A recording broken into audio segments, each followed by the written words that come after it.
umuntu yinjiye ukabona afite isura idasanzwe cyangwa aratombotse, aho kugira ngo nawe utombokane nawe, iyo uri mu rugendo rwo kwivura rwo guhiringa ubasha gusepaha ikibazo n'umuntu. Yego, ukavuga nawe se ukavuga umugabo wawe cyangwa umugore wawe cyangwa inshuti yanjye cyangwa mama wawe cyangwa papa wanjye ntabwo asanzwe atomboka, hari impamvu irimo gutera. Noneho aho kugira ngo wibande kuri kwa gutomboka, uragenda ukamuza, ariko rero nabonye urimo kuvuga mu buryo budasanzwe, what is the problem? byagenze bite? Birashoboka ko twabivugaho cyangwa ntago uri muri space yo kugira ngo tubivugeho, kandi niba utabibashije muri aka kanya ndabyumva. Aho wumva wururutse turashobora kubivugaho, ariko ibyo ntabwo ari ibintu byapfa kwizana. Niyo umuntu afite imyaka 30, 40, bya bikomere, ni nayo mpamvu iyo healing ishoboka. Ni ukubera ko ibyo uko ukomeje kwengeginga mu bintu bikubaka binakomora, ayo ma pathways ayandi mashasha agenda abaho, aba created cyangwa akaba strengthened. Bityo ukabona umuntu atangiye kugira ubuzima bwiza bwo mu mibereho ye byo mu mutwe, nubwo yaba yarakomeretse akiri umwana. So there is hope really. Kandi iyo dukomeze kwiyibagirwa, ntago tubasha gukomeza gutanga no kuri ba bantu dukunda. Urugero, iyo ugiye mu ndege, abantu benshi batureba bashobora kuba baragize amahirwe yo kujya mu ndege. Iyo ugiye mu ndege, hari ukuntu ba bantu bakora mu ndege batangira kugusobanurira ngo iyo habaye urgence ufata iriya masike ya oxygene ukayishyiraho mbere y'uko ushyira no ku mwana wawe, yaba ari umwana w'umwaka umwe. Uzi impamvu babigenza batyo? Nuko hari chance y'uko uramutse ugerageza kubanza gushyiraho umwana wawe oxygen mask, wowe ushobora kubura umwuka, ugasanga noneho mwembi murapfuye. So it's very important. Mbere yo gufasha undi banza wifashe. So akenshi rero nk'abamama cyangwa nk'ababyeyi biratugora gushaka uwo mwanya, biratugora kuba intentional gushaka uwo mwanya. So iyo Mother's Day gala rero ni ukugira ngo abantu bamenye ngo buri mwaka Mother's Day tuzajya tugenda ahantu twifate neza, abana tubasige mu rugo, tugende rwose twiyiteho, twambare neza, and we celebrate ourselves. So nawe agenda yihembe. Absolutely. Uvuga ati nandi umubyeyi mwiza, ndi umugore mwiza. So tumaze imyaka 5 dukora iyo Mother's Day celebration. Ubu rero muri uyu mwaka bizaba le 11 May cyangwa May 11 cyangwa tariki ya 11 z'ukwa gatanu. Bizabera ama information yose ushobora kuyasanga kuri website yacu. Website yacu ni www.familylifeandbeyond.ca, cyangwa kuri Instagram niho hari izindi information. Instagram yacu ni Family Life and Beyond, dushatse watubona. Kuri YouTube ni Family Life and Beyond, kuri Facebook Family Life and Beyond, na TikTok Family Life and Beyond. So ni ukuvuga ngo mwese abamama beza ndabimvita kugira ngo muzaze dufatanye kwishimana hamwe, kubera mwese you deserve it. Hose yigarutse muri Shape to Shape, twongeye kubakira tubifuriza amahoro y'Imana aho muri hose. Ubuntu bw'Imana bukomeze kubana namwe mu byo murimo byose, n'ingo zanyu, n'abana banyu, n'abatware banyu, n'abafasha banyu, aho muri hose mu byo murimo byose, no kuri mugubwe neza, nibyo tubifuriza. Rero ntabatindiye muri ya ntego twihaye yo kubaho neza mu buzima buri equilibre. Ijambo ry'Imana avuga ngo tugizwe n'umubiri, tugizwe n'amarangamutima, tugizwe n'umwuka. Ibyo bintu byose uko ari bitatu bigomba kubaho, kuko umwuka w'Imana ari muri twe, amarangamutima ari muri twe, umubiri uri muri twe. Kimwe muri byo kitagenda neza, ubuzima busa nkaho bubaye desequilibre. Niyo mpamvu rero Shape to Shape ikomeza kubatumirira abantu batandukanye, bafite ubunararibonye butandukanye, baciye mu bintu bitandukanye, babaye shaped mu bintu bitandukanye, noneho bakabisohokamo, bakagera igihe bavuga ati natwe tugiye gufasha abandi. Uwo twabatumiriye uyu munsi rero ntabwo asanzwe, ni umumama udasanzwe kuri njyewe, ni umumama w'intwari witegereje n'idihari akavuga ngo I have to do something. Uwo mumama ntabwo asanzwe. Karibu mama, turakwakiriye. Murakoze cyane. Umushefu udasanzwe. Thank you so urasa much. neza. Mwakoze cyane. Turakwakiriye kuri Chef to Chef, wasuhuza abari kudukurikira. Murakoze cyane Arlette kuba mwabashije kumpa uyu mwanya wanyu ku kiganiro cyanyu kugira ngo ngire ibyo dusangira twese nk'abanyarwanda. Dushepinge kubera ndibaza ko twese abantu umuntu uwo ari we wese ahava n'ahagera hari experience aba yaranyuzemo z'ubuzima nk'uko bivuze zikaba zibasha gushepinga ubuzima bwe. Nibyo rero tugiye kuganira hano, ariko njyewe kubw'umwihariko ibyo ndi bubasangize ntabwo ari ibyo mu buzima bwanjye pase, ahubwo ni ibintu nagiye nkoraho ubushakashatsi, ni ibintu nkora professionally, ni wo mwuga nkoramo. So kubera rero twagiye tugira ingendo nyinshi zitandukanye mu buzima bwacu, niwumva hari icyo mvuze kidahuye n'ibyo wumva cyangwa n'ibyo uzi, ntacyo bitwaye, ugerageze uvanemo ibiri bugufashe. Ariko ibyinshi nk'uko mbivuze ndaba ngerageza kuvuga ibintu nize cyangwa biri scientifique cyangwa ibyo bakozeho ubushakashatsi. Amazina yanjye rero nkaba nitwa Joy Ruhigisha, nkaba ndi umukobwa wa Muzehe Ruhigisha na mama Elina Ruhigisha. Nkaba ngifite amahirwe y'uko bagihari. Ni ibintu byo gushima Imana, kuko mu by'ukuri ntabwo ari garanti ko umuntu yaba agifite ababyeyi, cyane cyane ku mateka yacu twebwe nk'abanyarwanda. Nkaba ndi umukobwa mukuru mu bana 6. Nkaba rero mfite Imana yarampaye n'umugisha, nkaba mfite nanjye abankomokaho, mfite abana 3. So personally ngira ngo ni ibyo, ariko professionally nkaba ndi psychotherapist. Ni ukuvuga ngo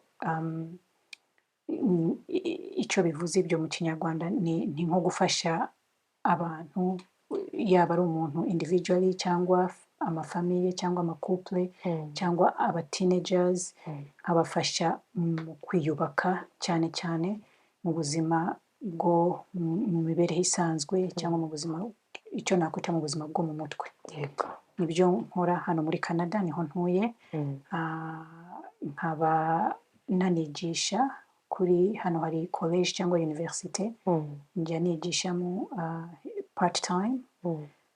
Ikindi nkora ni iki, nkaba ndimo kwiga, ubu ndimo gukora doctora muri psychology nanone. Nyine ndera n'abana banjye 3, ntabwo ari akazi koroshye. Full time, it's another full time job. Nkaba rero nishimiye kuba hano na Arlette kugira ngo tubasangize ikiganiro. Karibu muri Chef to Chef mama. Turakwishimiye cyane. Ndabizi ko schedule yawe ntabwo ari yo gukinisha. Ndabizi ko urumva muri busy ko biri kose, kwiga, gukora, kurera abana muri cya gihugu tudafitemo abantu hafi, wirwariza muri byose, ntabwo byoroshye. Ariko warabyemeye. None uyu munsi twanagutumye muri Chef to Chef, uraboneka. Turakunezerewe cyane.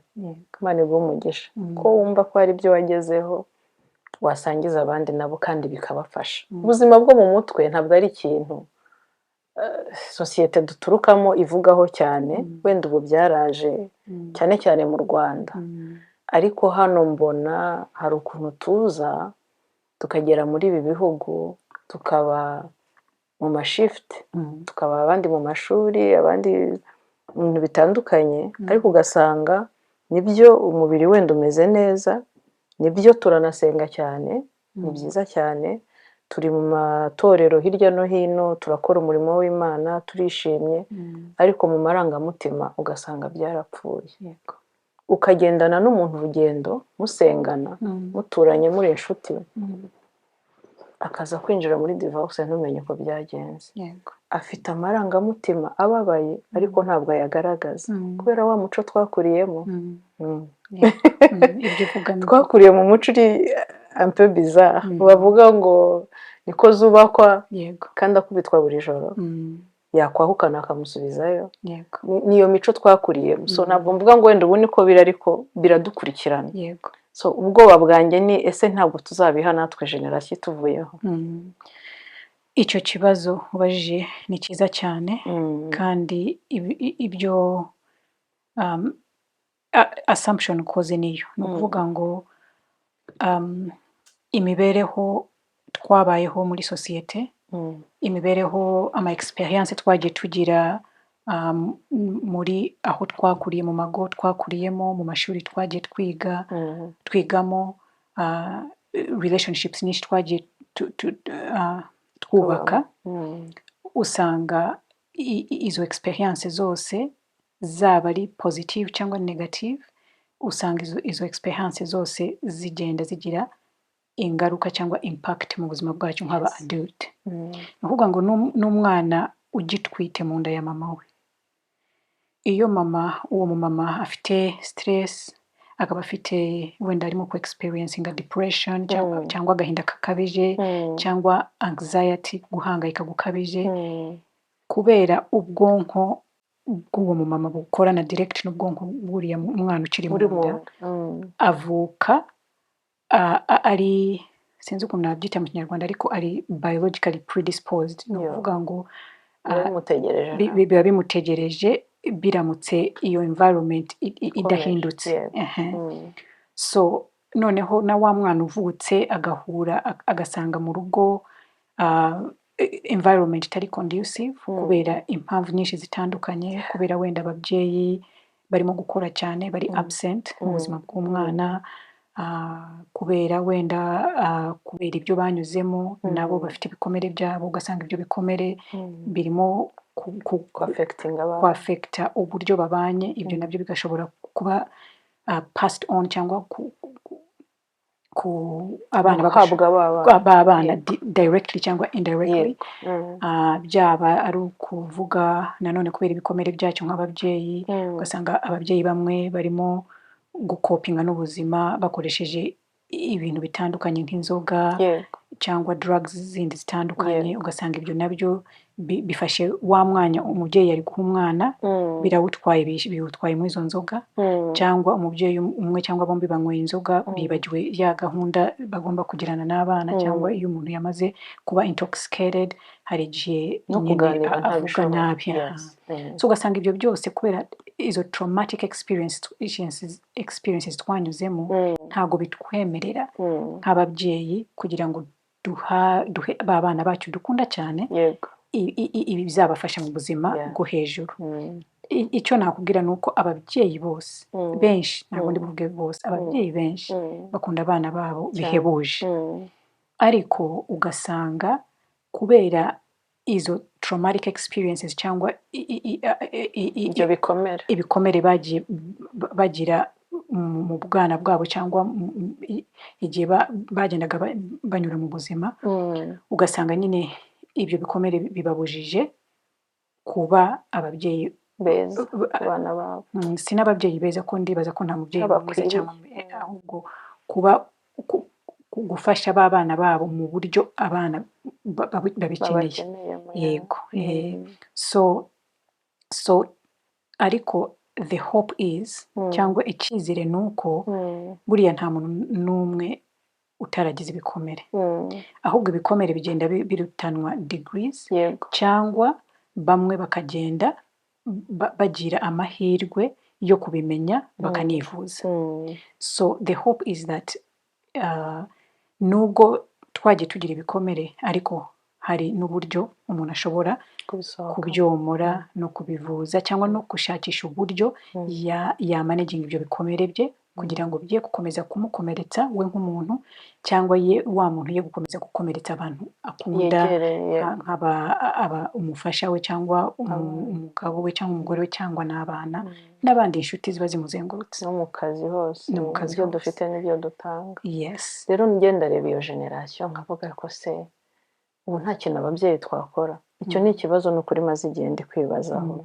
Wenda uyu munsi nagira ubuntu bwo kwicarana n'umuntu wize ibintu byo mu mutwe, urasenga urimo neza pe urimo neza mu mwuka urasenga neza ariko ugasanga unywa twanuza two gusinzira tunini two gusinzira amapiri ugasanga hari ibintu ubitsemo wenda urindiriye ko Imana izabigukiza kandi irabishoboye kubigukiza ariko buriya impamvu uvunika ikirenge ukajya kureba muganga nuko kiba kiri kukubabaza nyine ukeneye kukivuza sibyo nibaza ko Imana yashyize ubwo bumenyi mu bantu itabiyobewe ntabwo yari biyobewe ko abo bantu babishoboye uracika urutoki icyuma kigukase ukirukanka muri urgence bagahita barudoda vuba vuba Imana irabizi ko abo bantu ubwo bumenyi babufite kuki nabaho neza wenda umubiri nkusiga nkwambika nta kibazo nkabaho nsenga Imana kamugite ko ari ugusenga ariko ntunzwe n'utunini two gusinzira urumva ko hari ahantu harimo akabazo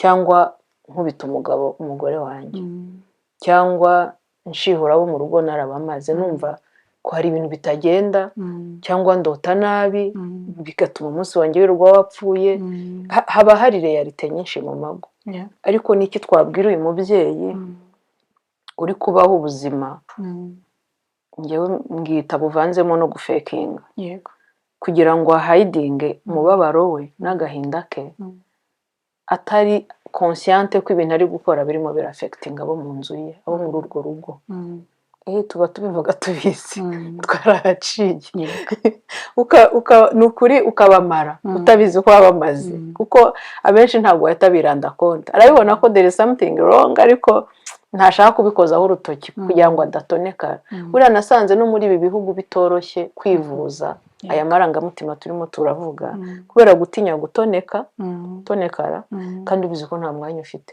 abana baragukeneye none ugasanga wabigize ibintu bya gutya kujya ku kazi uhora ukwepa ariko ni ukuri dukangura abantu bemere kwegera niba umuntu ari umuterapeute niba yarize ibintu byo mu mutwe niba haba hari impamvu Imana iba yaramuhaye ubwo bumenyi ujya gutangira wowe gutekereza avuga ngo ngiye kwiga psychology byaje gute nihe nide wabonaga ihari niki cyagupushinze kumva ko ibyo bintu bikenewe bro yego okay so ikibazo umbajije nuko niki cyatumye njye mu mwuga nagiyemo yego ngira ngo hari n'ikindi wabajije cyo kuvuga ngo ese umuntu wagize ibikomere yakira cyangwa niba yakira byagenda niye ntambwe yatera kugira ngo yatera soko tubanze kambanze n'icyo cyanyuma icyatumye njya mu uyu mwuga ni ukuvuga ngo njyewe nari narize amategeko mu Rwanda maze imyaka 15 hano muri Canada ariko nza hano imyaka 15 ihise naje ndi umunyamategeko ariko kubera ko hano muri Canada iyuje Canada ikoresha cyo bita common law system yego whereas iwacu mu Rwanda it's a civil law system so kubera izo system z'amategeko zidakorana nje hano nari informye uburyo na practicing law barambwira ngo ngomba kugenda gusubirayo nkiga iriya myaka yose yego kubera nyine systems zitandukanye yego ndabireba ndavuga mfite impamyabushobozi yuzuye yo kuba umunyamategeko ntabwo nongera gusubira mu ishuri ahubwo ngiye gushakisha uburyo nakwavansa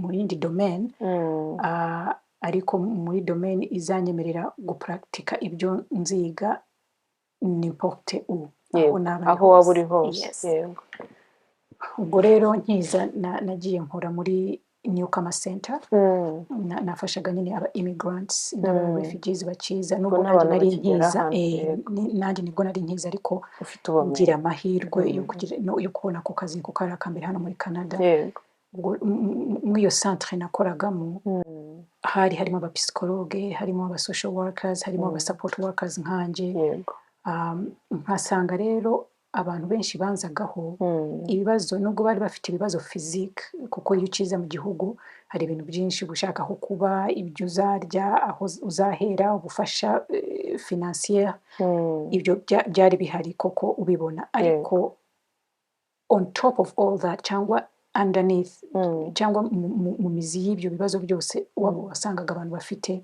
habagamo kuba bakomeretse yego ubwo n'ibikomere bavanye mu bihugu baturutsemo abenshi bari n'abarefije kandi umuntu ajya kuba umurefije kubera ko yanyuze mu ntambara ibintu byinshi benshi baba baratinze mu nkambi kandi bahunga intambara nyine nk'uko ubivuze noneho nkabona abaterapisite barimo kujyaho basa nkaho iyo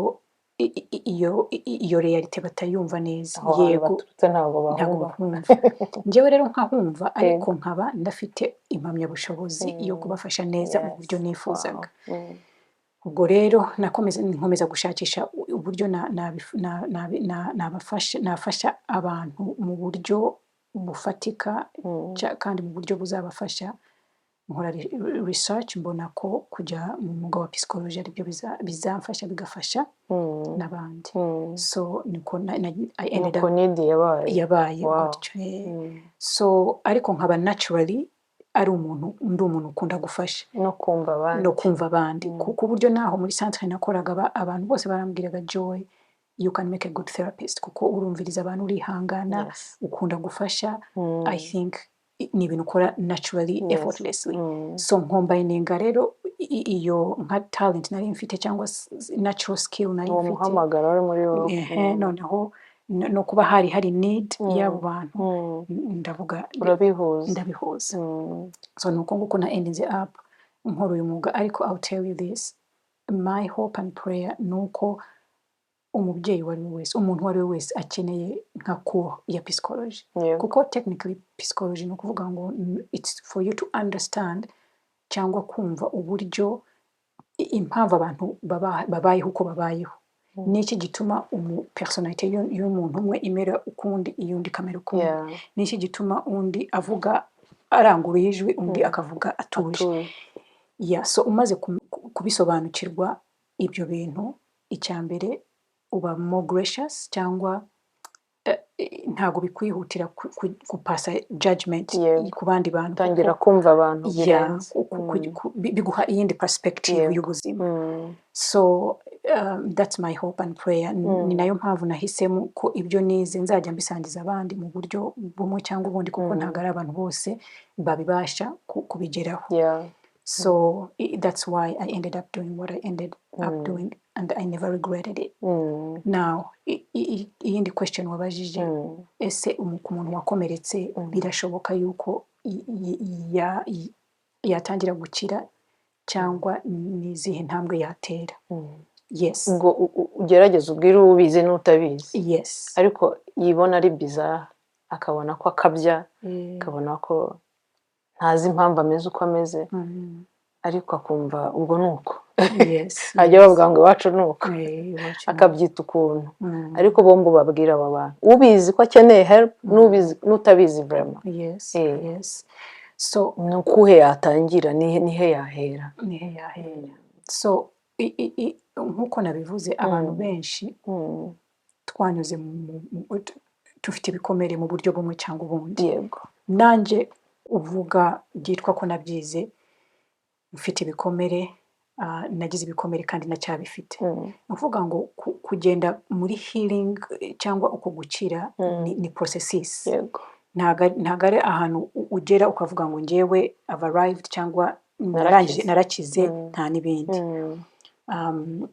so ndashaka umuntu wese uri utwumva utubona yumve yuko biri normal kugira ibikomere ntago ari abantu bamwe babifite cyangwa abandi batabifite c'est très normal kugira ibikomere noneho ni gute birashoboka ko umuntu akira yes birashoboka ni uburyo bwinshi umuntu ashobora gukira nk'uko Arlette yabivuze ni ukuvuga ngo iyo wakomeretse akaboko cyangwa iyo wumva mu mutwe hakurya cyangwa mu nda hakurya ukagerageza kwivura mu buryo buri natural busanzwe bikanga ugenda ku bantu babifitiye ubumenyi ukagenda kwa muganga ukambwira maze nk'iminsi umutwe undya nagerageza ibindi ariko byaranze ni gute byagenda likewise iyo dufite ibintu byafekita imibereho yacu ya buri munsi imibereho yacu yo mu buzima busanzwe yo mu mutwe ukaba nk'uko wabivuze utabasha gusinzira ukaba utishimye ukaba ufite agahinda gakabije ukaba uhangayika bikabije ukaba waragerageje gukoresha uburyo bwawe butandukanye bikaba wumva bitaragufashije, njyewe nakwinkarijinga kugira ngo ushakishe abantu babifiteho ubumenyi bashobora kukwereka inzira. Icyo akazi k'umuterapisite ntabwo ari ukukubwira icyo gukora cyangwa icyo uri bukore cyangwa icyo utari bukore. Akazi k'umuterapisite ni ukugira ngo akorane nawe kugira ngo akorane nawe kugira ngo ureyarize impamvu ukora ibintu ukora n'uburyo ubikoramo, anakwereke ko ufite pouvoir muri wowe. You have the power and the strength within you kugira ngo ukomeze ubuzima bwawe mu buryo Imana yakuremyemo. Ariko kubera ziriya trauma tuba twaranyuzemo, kubera ama experience ari negative tuba twaragize, a lot of times iyo pouvoir dufite Imana yaduhaye usanga tutayizi cyangwa yarabaye compromised. So ugasanga nyine utaye umutwe kubera ko ibyo bikomere byose wagiye unyuramo. Ariko rwose njyewe ndi hano kubaha icyizere, ni ukuvuga ngo niyo utabasha gukira ukagera ku rwego wumva wifuza, ariko ushobora gushakisha, ushobora kwiga uburyo wabana n'ibyo bikomere bitakomeje kugukomeretsa mu buryo byagukomerekezaga cyangwa bidakomeje no gukomeretsa abandi ukunda cyangwa witaho. Iyo ndimo ndareba uyu muntu ubana n'undi akamubwira ati ngiye ndumva mfite ikibazo runaka, ni umugabo n'umugore, iyo mfite ikibazo njya ndota nabi, nkirirwa umutwe njya umva sinishimye, we arabizi, we arabizi already ko afite ikibazo, arabyiyumvamo, arabona amareaction ye atari normal, arashihagura, abana yabamaze, umugabo yamumaze n'ibiki. Noneho yegereye wa mugabo abana amubwije ukuri, arabimubwiye. Umugabo aramubwira ati byo ntubimbaze ntabwo bindeba. Ese buriya ntiyari encouragement uyu mugore akeneye from the husband kugira ngo amubwire ati nta kantu kameze nka guherekezwa bakeneye cyangwa kuba pushed, gusunikirwa hariya hantu. Kuko ntabwo ari ikintu cyoroha kwiterura wenyine ngo urahagurutse igitondo kimwe, you know what, ngiye guhamagara mama Joy mubwire ngo merewe nabi, inzozi mbi zirandembeje, cyangwa ndarara ndota nabi, cyangwa ibikomere bimereye nabi, akabidekriva. Ntabwo ari ikintu cyoroha, kwimena iyo nda gutyo ukavuga ko hari ibintu bitagenda. Mama umwegeze kumbwira ngo ntabwo abasha gukaraba, atinya amazi, ariko ntabwo azi aho bituruka. We icyo akora yakwepanaga n'umutware we mu nzu, agatunganya utwo ashoboye kugira ngo umutware atarabuka, ariko aramubwira ati nyamara ndarembye. Ntabwo namubwiye ngo ugende usenge, namubwiye icyo ni ikibazo gikeneye mu psychologue, icyo kibazo kirakomeye cyane kandi ntabwo nzi umuti naguha. Nuvuga ngo ariyanze mu buryo bwo mu rwego rwo hejuru, no kwitaho biramugoye, kandi uwo bari kumwe he doesn't have idea. Ni ukuvuga ngo hari ibitera isoni, hari ibitera isoni. Hari umudamu nawe twaganiriye mu kiganiro cy'ubushize, twavuze uburyo uwo mugabo n'uwo mugore bari kumwe aho ngaho, ashobora kubona umugabo igihe cyose yinjiye mu cyumba akavuga ngo igikoko kiraje, agahahamuka mu mutima ati karabaye noneho, cyangwa akisinziriza. Ayo ni amareyalite mama, urabizi. Nibaza ko abapsikologe nimwe mu bantu mwumva ibintu biteye ubwoba, ariko izo ni realite zihari. Akabatinya umugabo we, nta nubwo yakubwira ukuntu biriya bintu bimera, ni ugushyira iryinyo ku rindi, kubera iki yaciye muri viole. So hari ibintu bitoroha guhita usunikira umuntu mubana aho ngaho ngo uhite ubimubwiriraho, kuko wenda utekereza ko atakumva, kuko wenda utekereza ko ari butangire kukureba ayandi maso. So iriya accompagnement cyangwa guherekezwa n'umugabo we buriya ntikenewe cyane. Yes, twese dukenera abantu twizeye, dushobora no kugusangiza ibyo turimo kunyuramo.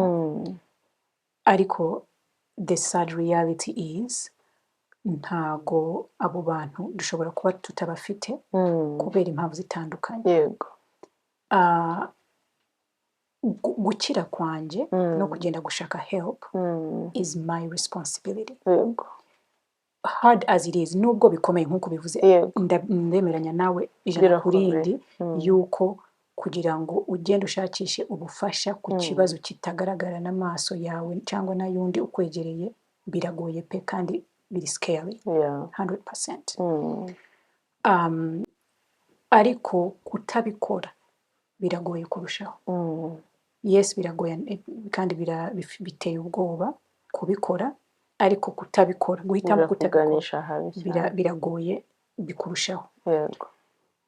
Noneho ndagaruka hahandi ko ari responsibility y'umuntu ku giti cye. Yego. Uramutse ufite abandi babigufashamo bagusunika, haleluya, amen. Imana ishimwe. Yego.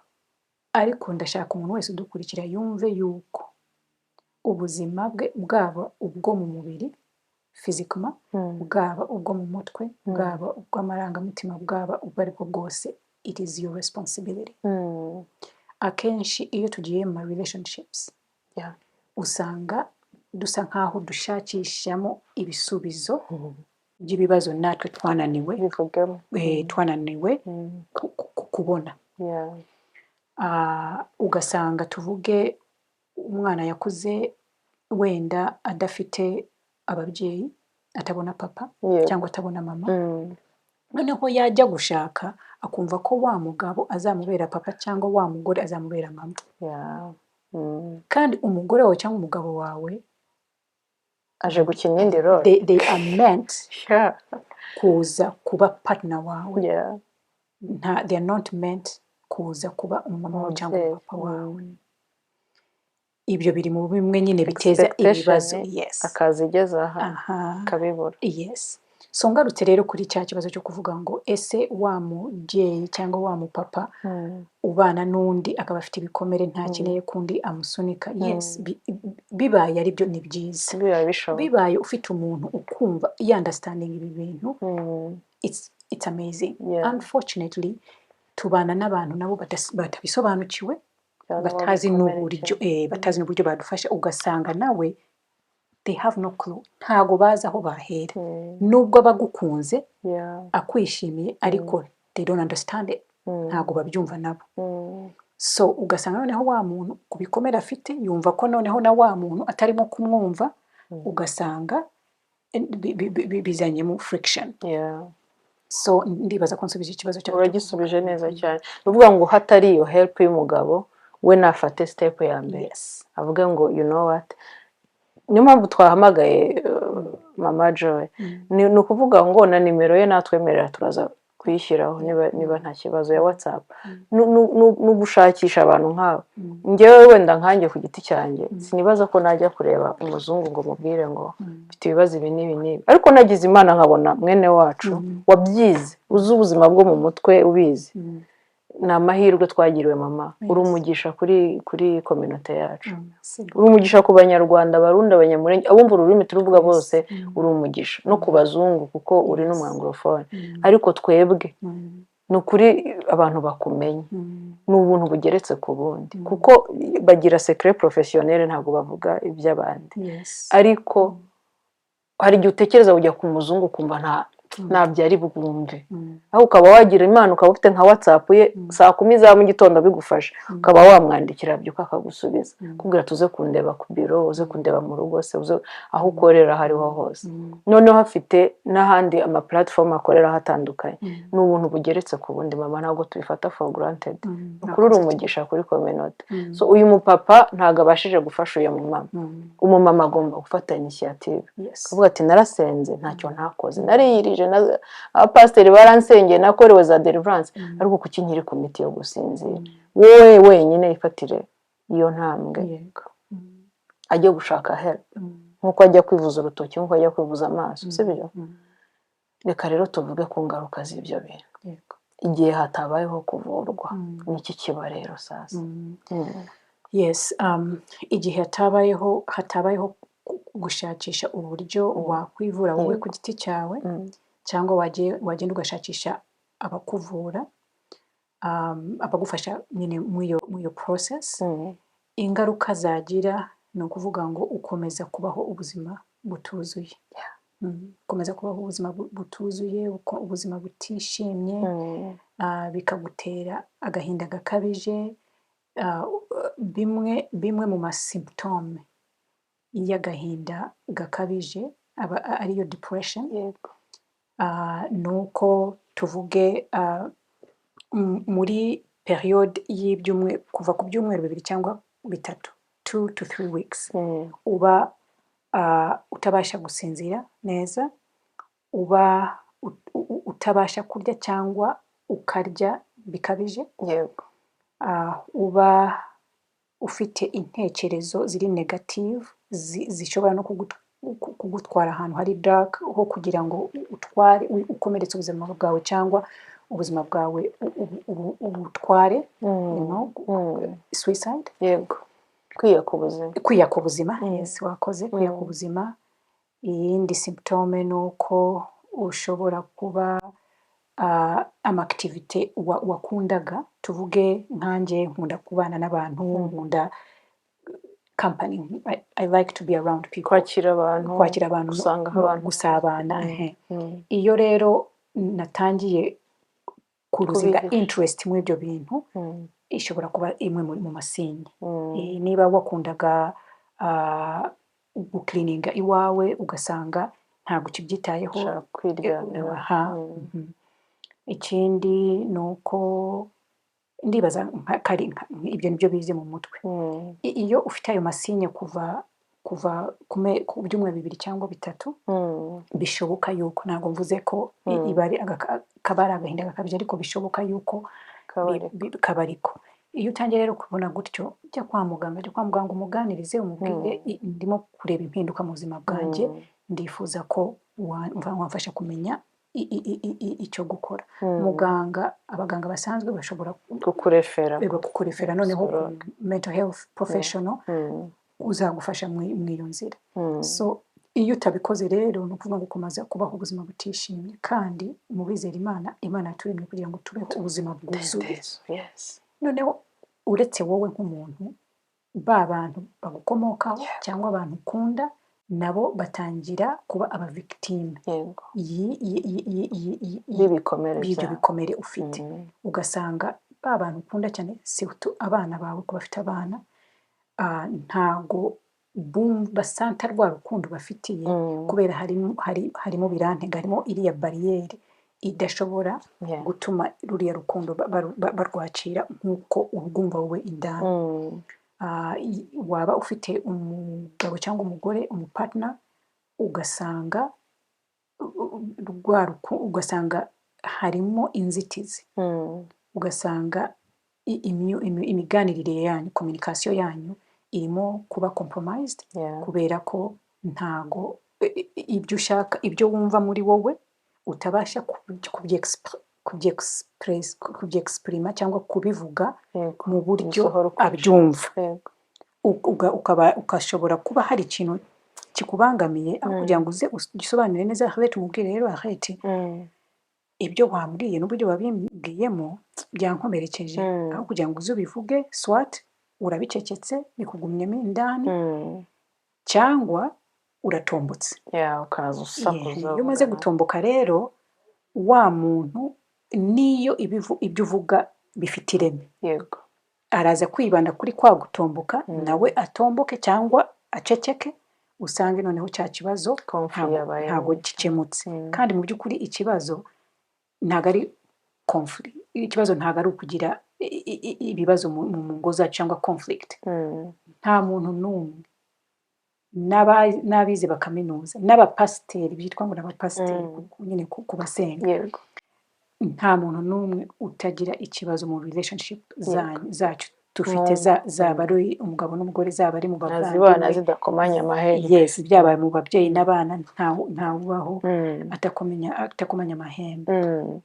Ariko ikibazo si uko abantu bakomanya amahembe, ahubwo ikibazo ni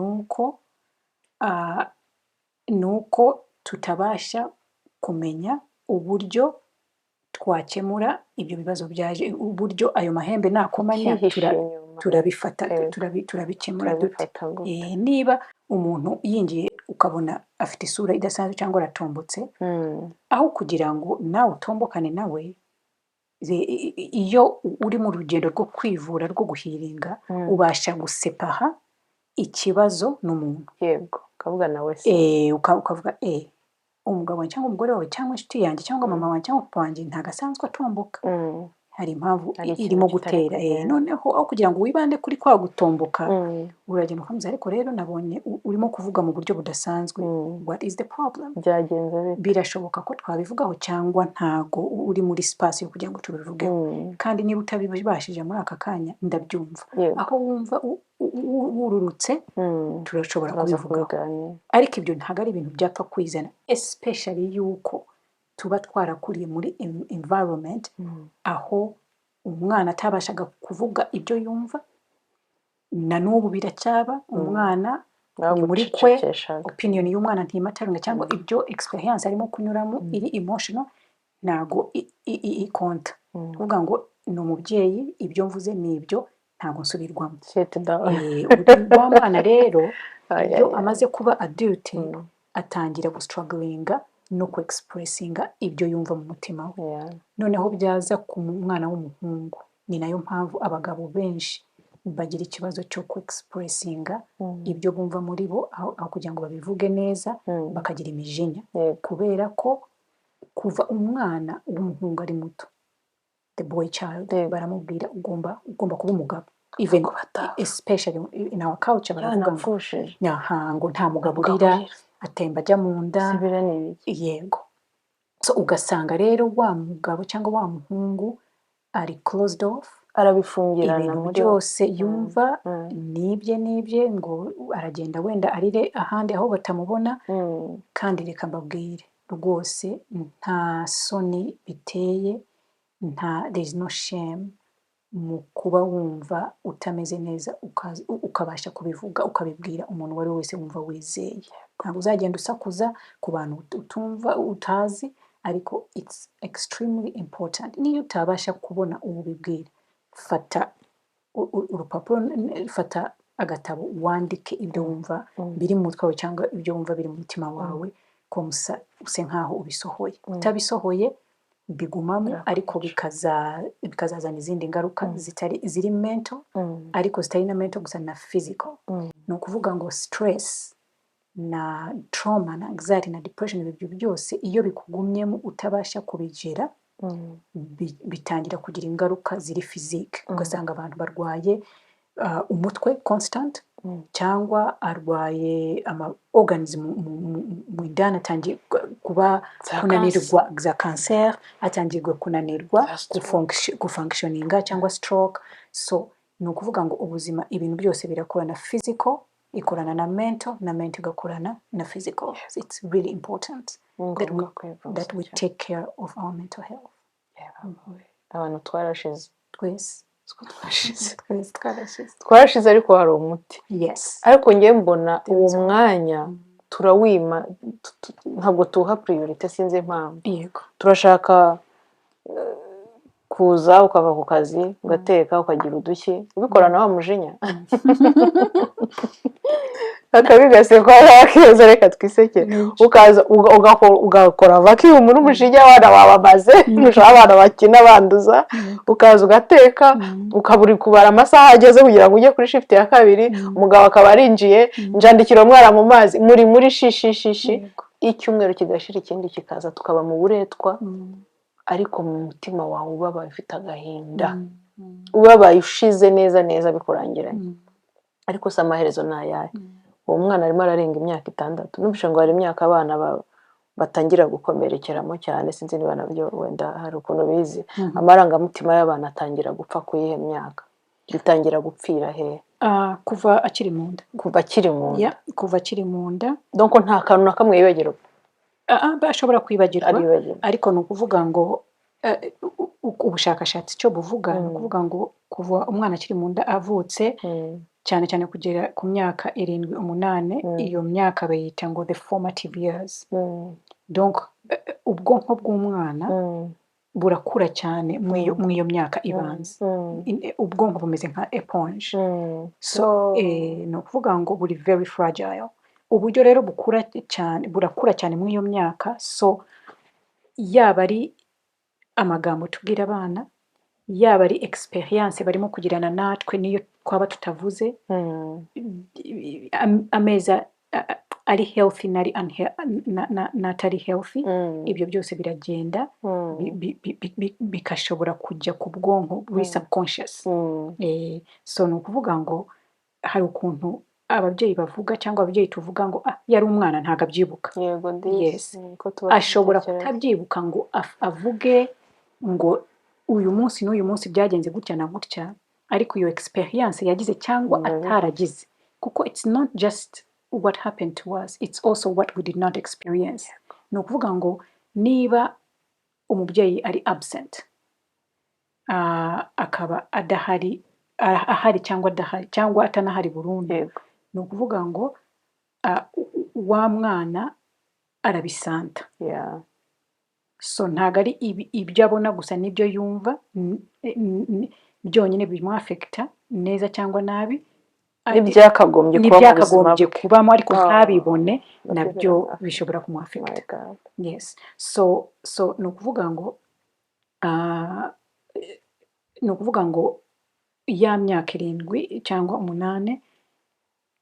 8 bayita formative years. It's very important. However, niyo iyo myaka yahise, still ubwonko bwacu burakomeza kuba, hari icyo bita pathways, neural pathways. Ni ukuvuga ngo ubwonko bwacu bukozwe n'ama pathways. Ayo ma pathways rero sinzi uburyo nayavuga mu Kinyarwanda, ducomekanye birahana. Kuva umuntu agifite, as long as umuntu agifite ubuzima, ayo ma pathways ashobora kuza amashasha cyangwa ayari asanzwe akaba strengthened, cyangwa amwe adakora cyane akaba weak, akaba weakened cyangwa akanagenda burundu. So ni ukuvuga ngo niyo umuntu afite imyaka 30-40, bya bikomere, ni nayo mpamvu iyo healing ishoboka. Ni ukubera ko ibyo uko ukomeje kwengaginga mu bintu bikubaka, binakomora, ayo ma pathways ayandi mashasha agenda abaho, aba created cyangwa akaba strengthened. Bityo ukabona umuntu atangiye kugira ubuzima bwiza bwo mu mibereho ye byo mu mutwe, nubwo yaba yarakomeretse akiri umwana. So there is hope really.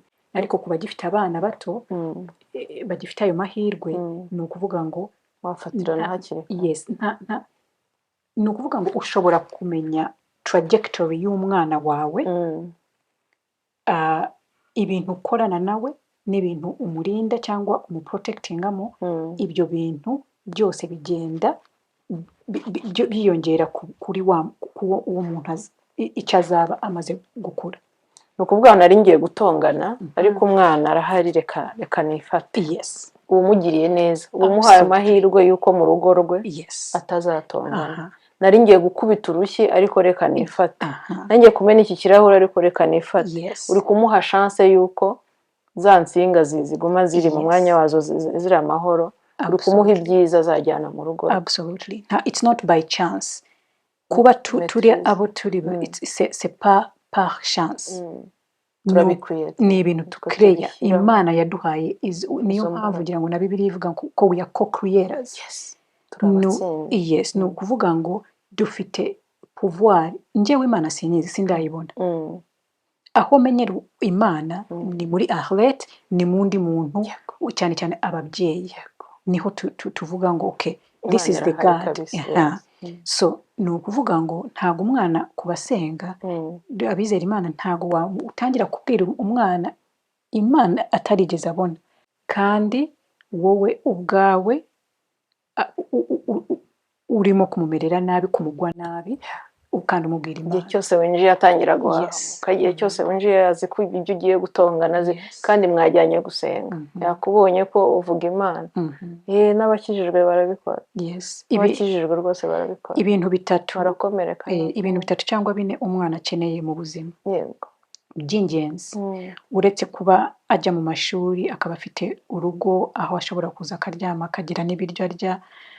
Imana ishimwe ko bamwe na bamwe babifite ibyo ngibyo, we don't take it for granted, kandi koko abana barabikeneye. Mais on top of that, cyangwa ibiri très important, nuko umwana akenera kumwumva, kumuha agaciro nk'umwana cyangwa nk'umuntu,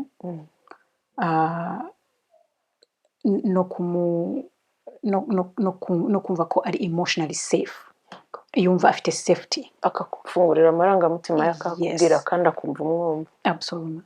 Experience ze zifite agaciro nk'izo experience zawe z'abakuru. Yes. Donc buri level agezeho cyangwa reka mvuge buri myaka agezemo, yes, icyaje azanye nk'amarangamutima gifite agaciro kuri cyane. Niba umwana aje agusanga arira, hari impamvu ituma arira, aho kugira ngo umubwire ngo hosha iceceka, cyangwa nturire, cyangwa ibyo se birakuriza, cyangwa ukabiminimiza, ko si byo birakuriza. Mufate umubaze, umubaze, okay, ndabona urimo kurira, bigenze bite, ni iki gitumye urira, ese urababaye, ese what has happened. Noneho uwo mwana umuganirize, umenye ikitumye, mushakane igisubizo hamwe, aho kugira ngo umuhoshe ntarire. Kurira ntabwo ari byo, oya, ni ukuvuga ngo ni process abana bakeneye. Umwana ntago iyo agiye mu mashuri agenda akarahura ubwenge bwo mu mashuri buri intellectual, ariko hari icyo bita emotional intelligence, cyangwa ubwenge bw'amarangamutima mu kinyarwanda cyiza. Ubwo bwenge bw'amarangamutima nta wundi muntu uzabwigisha umwana wawe uretse wowe. None ikibazo kinini kijya kihaba, mpereye ku bantu nganira nabo mu kazi, ni ukuvuga ngo natwe bamwe muri twebwe usanga ubwo bwenge bw'amarangamutima tutabufite, ntabwo kubera tutabuhawe, ubuze neza. Ntabwo rero twakwigisha cyangwa twayobora abana bacu mu nzira natwe tutazi. Ni nayo mpamvu tugaruka ku ngaruka zo kutivuza, kutegera babandi babyize. Yes. So ni ukuvuga ngo nk'uko nabivuze, kwivuza ntabwo bigirira wowe wenyine akamaro, ariko bigirira n'abana bawe cyangwa bagukomokaho cyangwa gukunda akamaro. So abo bana rero, ngarutse ku bana, ni ukuvuga ngo bakeneye iyo training cyangwa bakeneye ubuyobozi, apana mu by'Imana gusa, apana mu by'amashuri gusa aho tujya ku mashuri, ariko n'ubwenge bw'amarangamutima. Wenda ni ikindi kiganiro tuzakora kiri cyonyine gisobanura neza ubwenge bw'amarangamutima n'iki, ni gute n'ababyeyi babigeraho, kuko birashoboka. Ariko again abana barabikeneye cyane, kuko reka mbabwire ubushakashatsi cyo bwavuze, ni ukuvuga ngo na wa muntu ubona is never even 100% ari very smart, straight A student, iyo adafite ubwenge bw'amarangamutima, success ye mu buzima busanzwe ishobora kuba compromised, ishobora kutagerwaho, kubera atazi kujera amarangamutima ye, kubera atazi kumenya, arebe ngo umuntu araje, ntago uwo muntu arimo kumukurura neza, ntamenye icyo kuvuga n'iryari agomba kukivuga, ugasanga ibyo bintu bimuteje ibibazo mu kazi, bimuteje ibibazo mu relationships ye asanzwe ari personnel, kubera ko atafite ubwo bwenge bw'amarangamutima. Very important. Ni byinshi tuzakomeza tugenda tuganira tubikatakata, abatwumva bazatwandikire batubwire ibyo bifuza ko dutindaho cyane. Twagize Imana twamubonye muganga wo mu mutwe. Hari ibindi bintu nabonye ukora, nabonye ufite ibintu by'ibiganiro cyangwa ahantu mujya mwakira abantu, ugakora gala, mukakiramo abamama, abagore, abantu batandukanye, mukishima, mukagira, watubwira biriya bintu, wabitubwiraho gatoya aho byaturutse, aho igitekerezo cyavuye kugira ngo bitangire? Ni association buriya? Yes, okay, kansubira inyuma gatoya. So ni ukuvuga ngo mfite organization yitwa Family Life and Beyond. Iyo organization it's a non-for-profit organization ifasha abantu, baba ari umuntu ku giti cyabo, yaba ari amakouple, yaba ari amafamiye, kugira ngo abo bantu babeho ubuzima bwuzuye, ubuzima bwishimye, ubuzima buri empowered. Yego. Amwe mu maporogaramu rero tufite, so hari amaporogaramu dufite nyine therapy isanzwe, Yego. tukagira ama workshops cyangwa ama seminars yo kugira ngo dukangurire abantu ibyo bintu, ubuzima bwo mu mutwe, ubundi gute umuntu yabaho ubuzima bwiza. Ubwo ni ibiganiro kuko urumva ntabwo ari abantu bose bumva ibintu bya therapy, cyangwa n'ababyumva hari n'abavuga ngo ngewe therapy nta kimariye, kandi koko nta kibazo. Niba waragiye ukagerageza ukumva ntacyo bikumariye, c'est normal. Hari n'abatumva iyo concept yo kuvuga ko se ngewe nagenda nkavugisha umuntu ntazi, mubwira ibyanjye, nagiye nkibwirira inshuti yanjye, right? So kandi inshuti akenshi idafite n'ubwo bumenyi buhagije ngo amufashe. Yes, ariko hari abo bifashe. Noneho hari no kuba bihenze. Iyo ni reality, hari rwose birahenze rwose, nta bushobozi bafite. Ugasanga rero izo factors zose zatumye dutekereza, twavuga se ni gute nanone twakangurira abantu ku bwiza bw'ibi bintu, abo bantu bamwe muri bo batabashije kuza muri therapy isanzwe. So tukaba dukora ama workshops kugira ngo dukomeze gukangurira abantu, tunanormalize ibiganiro byerekanye n'ubuzima bwo mu mutwe. Abantu bisanzure babazi ibibazo. C'est normal, ntago kuba ufite ikibazo cya mental health ni ibintu biri normal. Ndashaka ubyumve, niba struggling mu buryo bumwe cyangwa ubundi, ni nkuko warwara mu umutwe, ni nkuko warwara umugongo, ni nkuko wavunika akaboko, c'est très normal. So turashaka gukomeza kubinormalize kandi twabavuga nkuko biri. Iyindi rero, ikindi dukora ni ukugira ngo create space yo kugira ngo abantu bose baze bishime, baze babe celebrated, nk'abamama n'abapapa bombi. Ni ukuvuga ngo ababyeyi bakora akazi kadasanzwe, ugasanga akenshi ntago twiyibuka twebwe nk'ababyeyi. Twita kuri za mpano Imana yaduhaye, tukagenda tugakora akazi kugira ngo nyine tubashe kwishyura ama bills. Ugasanga ariko umuntu umwe twibagiwe ni wa mubyeyi, kandi iyo dukomeze kwiyibagirwa ntago tubasha gukomeza gutanga no kuri ba bantu dukunda. Urugero, iyo ugiye mu ndege, abantu benshi batureba bashobora kuba baragize amahirwe yo kujya mu ndege. Iyo ugiye mu ndege, hari ukuntu ba bantu bakora mu ndege batangira kugusobanurira ngo iyo habaye urgence ufata iriya masike ya oxygene ukayishyiraho mbere y'uko ushyira no ku mwana wawe, yaba ari umwana w'umwaka umwe. Uzi impamvu babigenza batyo? Nuko hari chance y'uko uramutse ugerageza kubanza gushyiraho umwana wawe oxygen mask, wowe ushobora kubura umwuka, ugasanga noneho mwembi murapfuye. So it's very important rero gufasha undi banza wifashe. So akenshi rero nk'abamama cyangwa nk'ababyeyi biratugora gushaka uwo mwanya, biratugora kuba intentional gushaka uwo mwanya. So iyo Mother's Day gala rero ni ukugira ngo abantu bamenye ngo buri mwaka Mother's Day tuzajya tugenda ahantu twifate neza, abana tubasige mu rugo, tugende rwose twiyiteho, twambare neza, and we celebrate ourselves. So n'abagenda yihembe, ukore mu ntoki avuga ati nandi umubyeyi mwiza, ndi umugore mwiza. So tumaze imyaka 5 dukora iyo Mother's Day celebration. Ubu rero muri uyu mwaka bizaba le 11 May cyangwa May 11 cyangwa itariki ya 11 z'ukwa gatanu. Bizabera ama information yose ushobora kuyasanga kuri website yacu. Website yacu ni www.familylifeandbeyond.ca, cyangwa kuri Instagram niho hari izindi information. Instagram yacu ni Family Life and Beyond, dushatse watubona. Kuri YouTube ni Family Life and Beyond, kuri Facebook Family Life and Beyond, na TikTok Family Life and Beyond. So ni ukuvuga ngo mwese abamama beza ndabimvita kugira ngo muzaze dufatanye kwishimana hamwe kubera mwese you deserve it.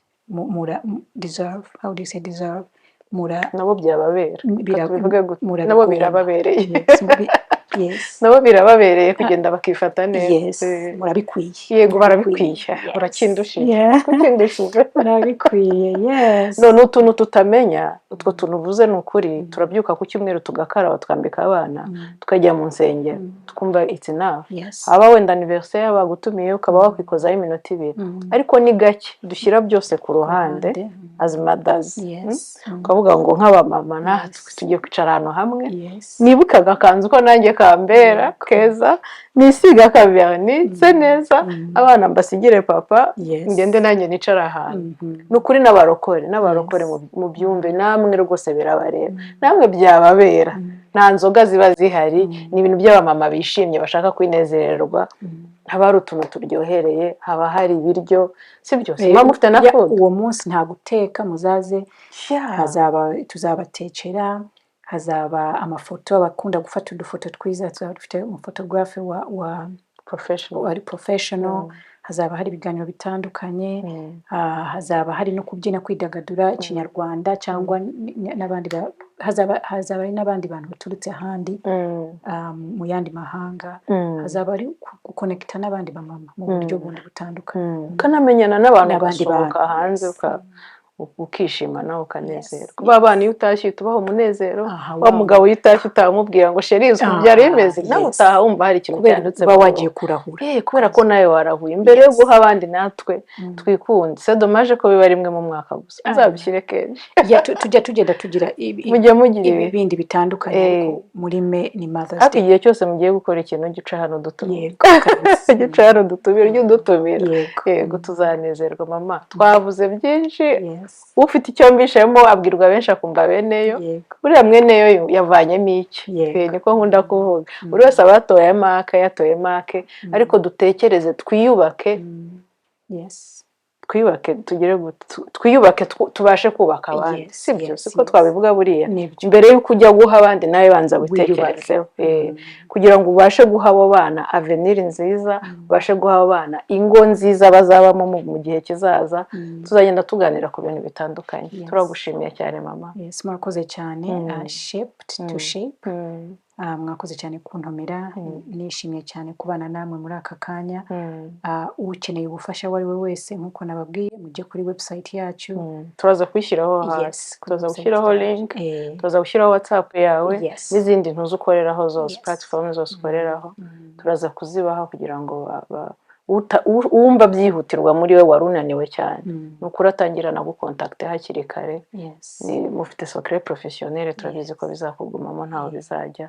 Nukuri abantu bafunguke, bafunguke bige kwifungura. Sinzi niba n'ikindi kintu nifuza ko ntago biba byoroshye gufunguka, ariko nkuko nabivuze, kudashaka ubufasha biragoye kurusha kubushaka. Kandi niba hari icyo navuze nakomereke, wenda nshobora kuba mu kiganiro twagize kubera ikinyarwanda gike, kubera kuvuga byinshi, dushobora kuba wenda twavuze ishobora kugwa mu matwi yawe ntikikugwe neza, utubabarire. Ntawe tuba duteze, nta mugambi tuba dufite gukomeretsa umuntu uwo wese, ariko niba hari n'ibyo mwavanye mwumva ari byiza, it's great to hear feedback from all of you. Mwakoze cyane. Mwakoze cyane mama, turagushimiye cyane.